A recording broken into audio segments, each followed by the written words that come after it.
Idan Rakiti dilahirkan pada 10 Mac 1988 di Rheinfelden, Switzerland.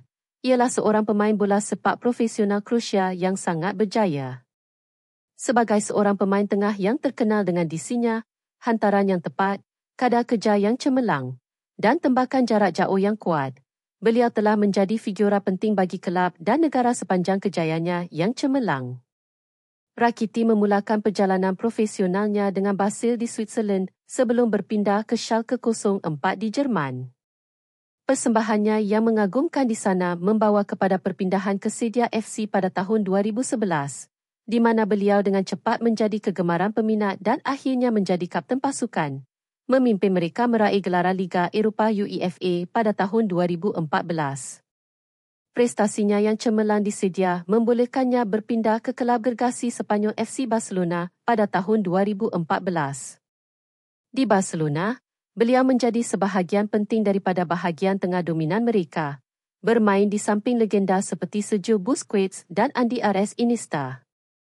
Tempuhnya di Camp Nou ditandai dengan kejayaan besar, termasuk 4 gelaran La Liga, 4 gelaran Copa del Rey, 1 gelaran Liga Juara-Juara UEFA sebagai sebahagian daripada musim treble 2014-15, 1 Piala Dunia Kelab FIFA, pelbagai trofi domestik dan antarabangsa yang lain. Di peringkat antarabangsa, Rakiti adalah ahli penting pasukan kebangsaan Kroasia. Beliau memperoleh 106 caps untuk negaranya dan membentuk gandingan tengah yang mantap bersama Luka Modric. Beliau memainkan peranan penting dalam memimpin Kroasia ke final Piala Dunia FIFA 2018, di mana mereka akhirnya menduduki tempat kedua. Beliau bersara daripada bola sepak antarabangsa pada tahun 2020. Selepas 6 musim yang berjaya bersama Barcelona, Rakiti kembali ke Sedia FC pada tahun 2020. Pada Januari 2024, beliau berpindah ke kelab Arab Saudi Al-Shabab.